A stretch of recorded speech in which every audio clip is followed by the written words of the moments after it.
Around every July 4th, our family uses fireworks of various kinds for entertainment and to celebrate the independence of our country. One of the things they use a lot are these little pop snaps.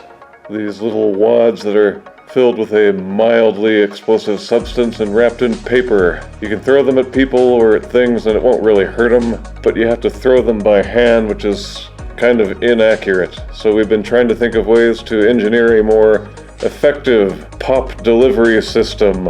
I came up with the idea of using a blowgun.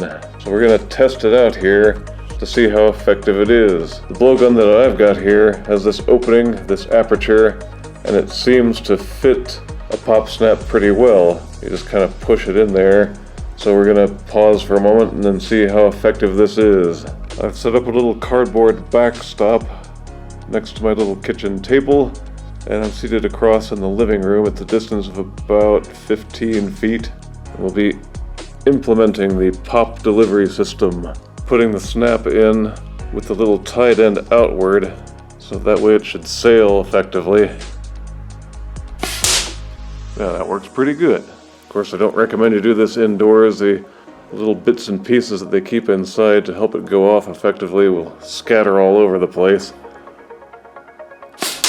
So if you got a blowgun, and if you got snaps, and you want to fire them more effectively at your victims, this is the ticket.